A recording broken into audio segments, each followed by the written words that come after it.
ప్రైజ్లాడండి. ఈరోజు మనం చదువుకోబోయే వాక్యం కీర్తనలు 34వ అధ్యాయం 5వ వచనం అండి. వారు ఆయన తట్టు చూడగా వారికి వెలుగు కలిగెను, వారి ముఖములెన్నడూనూ లజ్జింపకపోవును. ఈ దీనుడు మొరపెట్టగా యెహోవా ఆలకించెను, అతని శ్రమలన్నిటిలో నుండి అతనిని రక్షించెను. యెహోవా యందు భయభక్తులు గల వారి చుట్టూ ఆయన దూత కావలి ఉండి వారిని రక్షించును.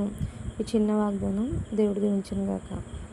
అంటే అండి, మనం ఏమనుకుంటూ ఉంటామంటే, చాలామంది మాట్లాడే దేవుడు అంటారు, అదేంటి ఎలా మాట్లాడతాడు అనుకుంటారు. నిజంగా అండి, ఈ వాక్యం ద్వారా దేవుడు మనతో మాట్లాడతాడండి.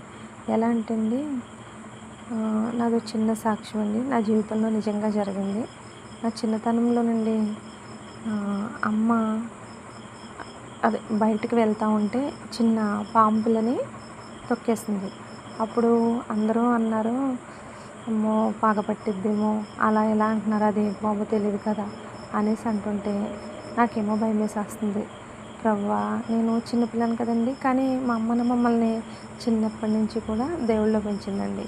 దాని మూల నేను ఏం చేశానంటే ఒక గదిలోకి వెళ్ళిపోయి, ప్రభువా నువ్వు తోడుగుండు ప్రభా, మా అమ్మకి ఎలాంటి అపాయం రాకూడదు ప్రభా, నువ్వు తోడుగుండు ప్రభా, నాకు భయం వేస్తుంది ప్రభా, నాకు ధైర్యం చెప్పు ప్రభా అని చెప్పేసి బైబిల్ తీసుకుని చదివానండి.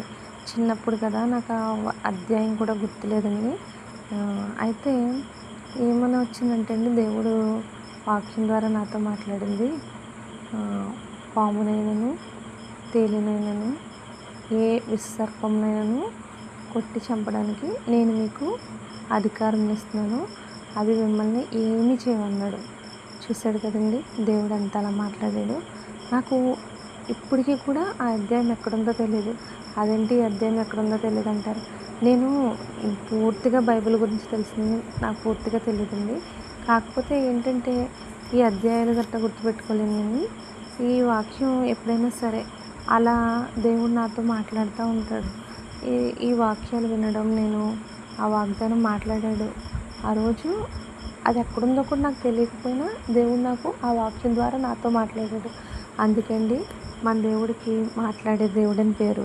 కాబట్టి మనందరం కూడా మనకి ఏ కష్టం వచ్చినా మనం ఎవరి వైపు పరిగెట్టకూడదండి.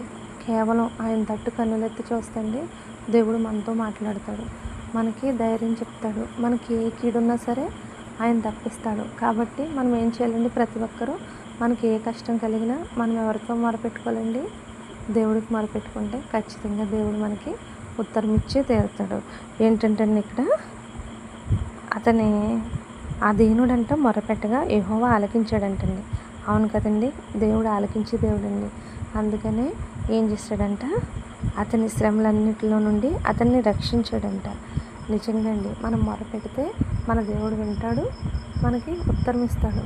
మనల్ని ఎటువంటి అపాయం నుంచైనా తప్పించగల గొప్ప దేవుడు అండి ఆయన.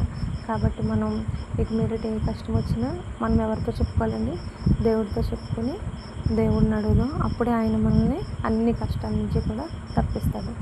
చిన్న వాక్యం దేవుడు దీవించును గాక.